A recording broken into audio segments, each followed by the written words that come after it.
Okay, bueno, mi gente, Calix Boxing here. Nathan Cleverly versus Badou Jack. This is the fight of the night on Saturday night. The only even matchup on that card, Saturday night on the Mayweather-McGregor card. This is one that I'm actually looking forward to here. It's a fight that makes sense for both guys. Cleverly, even though he's a title holder, he desperately needs a win on his resume worth note. And Badou Jack gives him that opportunity. Badou Jack is a good fighter. He's a good fighter. He's one of those guys that has pleasantly surprised me the past couple of years. You know, a guy who had a bad loss on his resume to Derek Edwards in 2014, but since then he's come back strong. And he's one of those guys that was out of the Mayweather boxing gym. So a lot of those guys have disappointed in the past couple of years. Mickey Bay comes to mind. Jay Leon Love comes to mind. Ishaq Smith's a guy who's been hyped, but didn't really do much in his career. So not much was coming out of the Mayweather Boxing Club, but Badou Jack is one who has excelled. He has had a good career at 168, moving up to 175 now. I mean, he went on a nice four-fight streak there, where he beat Durrell, surprised a lot of people there, beat Groves, beat Butte, and he had the draw with DeGale. I felt DeGale won the fight close.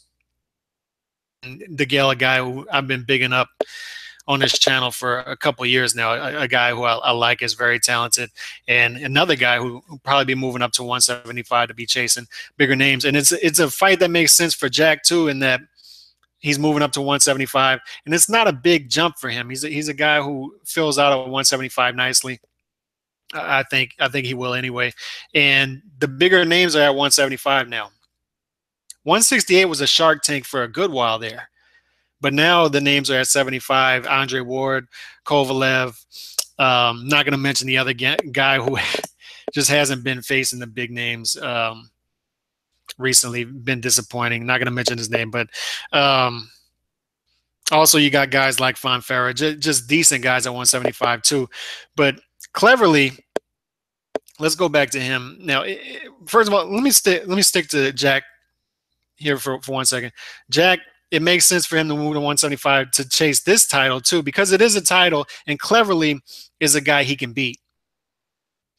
So it just makes sense for him to move up to 175, get a title, and position himself for a unification fight at 175. So just a good move for Jack all around, and a good move for Cleverly, because this could get him a name on his resume with a W next to that column.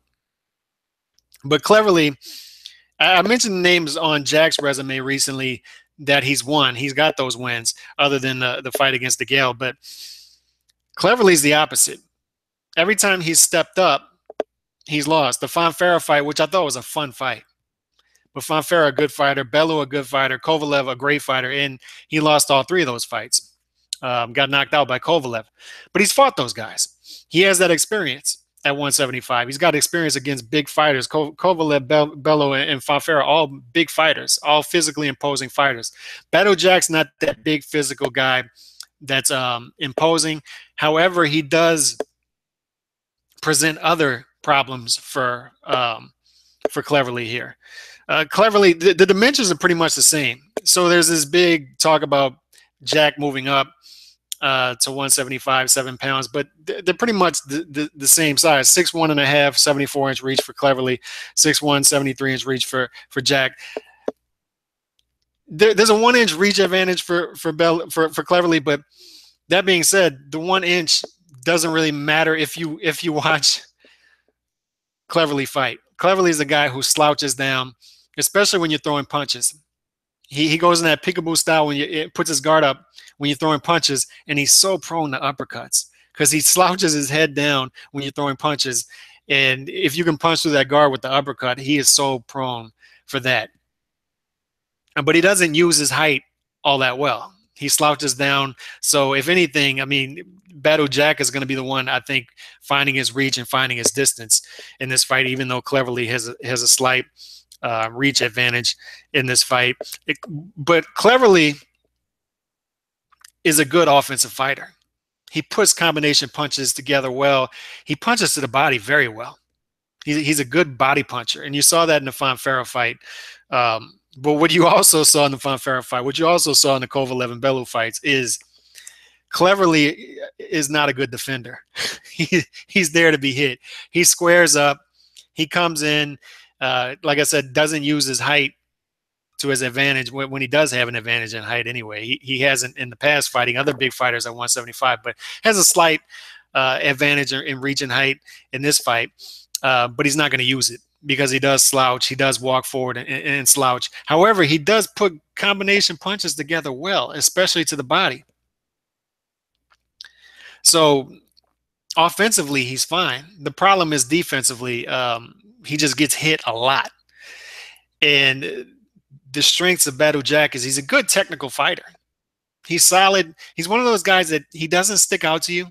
And that's why he's impressed me in what he's done with 3 of those wins on his resume. Is he's not a guy who sticks out as this great technical fighter, this special fighter, not super athletic, but he's solid at everything. He's just one of those guys that's solid at everything, doesn't fall off stamina-wise, fights at a decent pace through 12 rounds,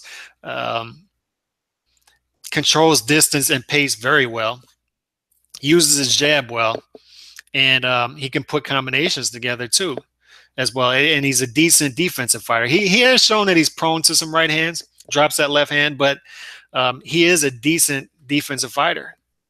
Just solid all the way around. And to me, that's going to be the difference here. There's not much of a difference in size, if there is one. And so this isn't one of those good big guy versus good small guy where the good big guy is just going to win out. There's not much of a difference here. And throughout, I mean, since these past 2 decades, since 168 has come around, 3 decades, there's not much of a difference. You don't see guys really struggle going from 168 to 175. At least in recent history, it doesn't seem like that big of a jump from 168 to 175. Whenever guys are at that size, that 7 pounds just doesn't seem like a big jump. And I think that's going to be the case for Badou Jack here. I don't think it's going to be a big jump for him. I think if anything, it might aid him since he's not cutting as much weight late in the training camp. So he might actually come in fresher. So I just think Badou Jack is a good fighter and Nathan Cleverly a decent fighter. So Badou Jack just a more well-rounded fighter, just a better fighter in my opinion, and that's going to be the difference here. He's going to expose the flaws of Cleverly defensively, but you never know. There's that wild card that Cleverly's offense can overwhelm Badou Jack. I don't think it will. I don't think Jack's going to get overwhelmed in this fight.